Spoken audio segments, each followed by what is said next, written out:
Because napakalaking value ang Freedom Park. 1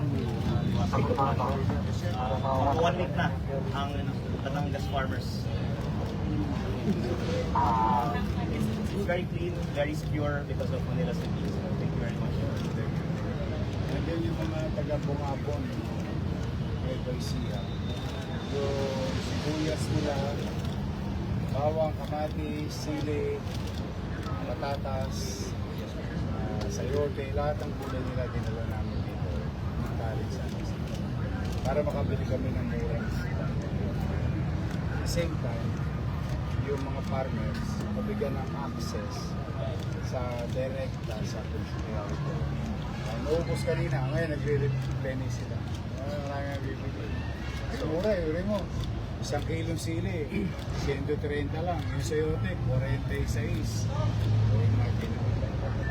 Eh dati yung sili, pwede na ikwintas eh. Mahal ang alahas. But I'm happy for it. So the whole country benefits from the public parks of Manila City. Yeah, in a way, we wanted this park to be utilized by the people and those other LGUs. Tapos yung mga gatas namin, yung Your Milk, sa Batangas yun. Tawag ko doon sa co-op yun eh. Mga taga-Batangas na I think Liparo or something. Mga farmers ng milk.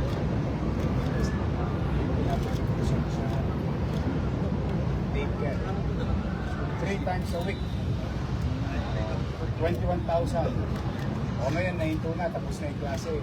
Sa June, magiging 60,000 lang. Kasi sasama ko na yung kinder, mga grade 1. So ito lang yung mga Bantang Maynila na may libreng Your Milk. Oo, pero minalas din kami kasi napabayaan sila. Meron data ang DOH, yung stamping sa Pilipinas.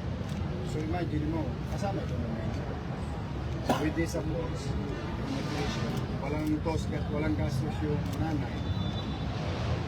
Tapos malusog yung bata. Tapos sinablas mo pa.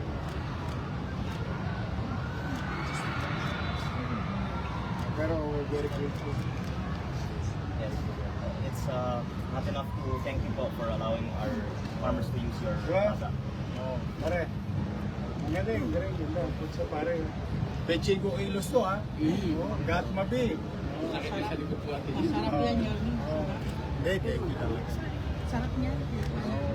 Magandang klase yung dala ni Pomni Beast. Mahal tayo. Dapat to mag-senador, mana sa nanay. Question po. Akong, bakit po ang Maynila ang napili nyong bigyan ng ganito kadaming bigas? Bilang pasasalamat dahil sila ang nag-host sa ating mga farmers mula sa Batangas. Ang ating mga constituents ay nasa 1 week na ng kanilang stay dito sa Liwasang Bonifacio. At hindi pa ito katumbas para magpasalamat kami sa hospitality ng mga Manilenyo at ng Manila LGU. Ay, thank you, Yorme. Well, Pomni Beast ni Senador. Kaya pwede ko tawag. Ganun na rin yun. Ganun na rin yun. Yan, but kidding aside, on behalf of the people of Manila and Vice Mayor Anaya, grateful. We'll make use of it properly and efficiently. Thank you. In our own. And by the way, ako po ay 33 na ngayon. Pero nung 2010, ako po ay 17.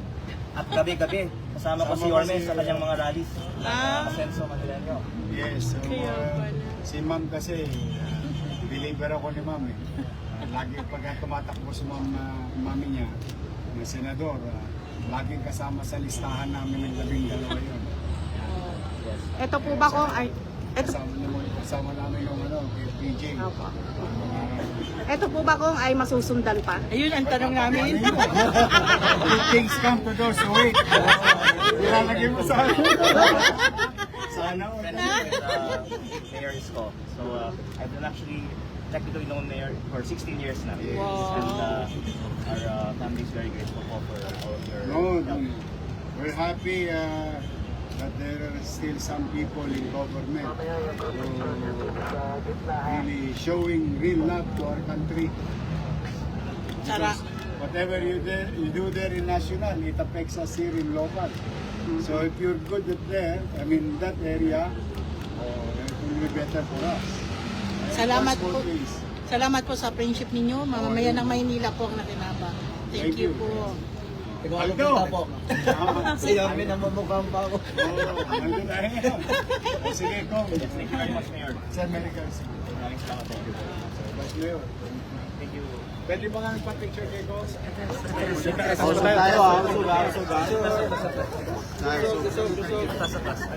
Mayor Attorney Manalo. He's the leader of the Batangas group. Thank you. In Wasong Bonifacio. Thank you, thank you. Sige pa, sige pa. Konti pa, konti pa. Yan, yan, yan.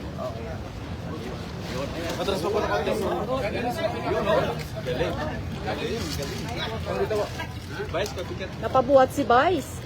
Oh, si Boys, ang lakas pala. Kasi